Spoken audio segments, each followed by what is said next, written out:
সম্পর্কে থাকা মানুষটাকে কখনোই একা লাগতে দেবেন না। সময় না থাকলেও অন্তত তাকে কিছুটা সময় দিন, যাতে সে একাকিত্ব বোধ না করে। কেউ থাকার পরেও নিজেকে একা লাগার মতো অসহায়ত্ব অনুভূতি আর না হয়। এই অনুভূতি একটা মানুষকে শুধু মানসিকভাবেই ভেঙে দেয় না, বরং মারাত্মক ডিপ্রেশনে ফেলে দেয়। পৃথিবীর কোনো মানুষই কারোর কাছ থেকে জোর করে মনোযোগ, গুরুত্ব কিংবা সময় পেতে চায় না।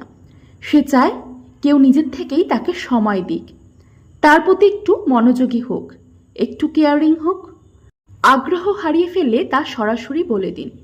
দিনের পর দিন এইভাবে মাইন্ড গেম খেলে তাকে কষ্ট দেওয়ার কোনো মানে নেই।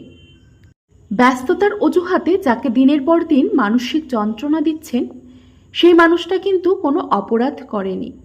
সামান্য সময় চাওয়াটা সম্পর্কে অপরিহার্য বিষয়।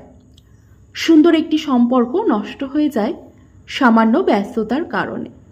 দিনের পর দিন ব্যস্ততা দেখিয়ে পরস্পরের মধ্যে নীরবতা আর দূরত্ব পরস্পরকে সম্পর্ক থেকে বিচ্ছিন্ন করে দেয়। এতে করে হয়তো যে খুব সহজে মুক্তির জন্য ব্যস্ততা দেখায়, সে মুক্তি পেয়ে যায়।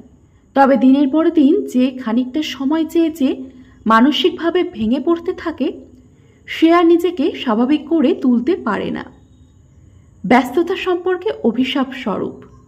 যদি ব্যস্ততাকে উপেক্ষা করে সম্পর্কের মানুষটার সাথে জুড়ে থাকতে পারেন, তবে সম্পর্কে কখনোই তিক্ততা থাকবে না।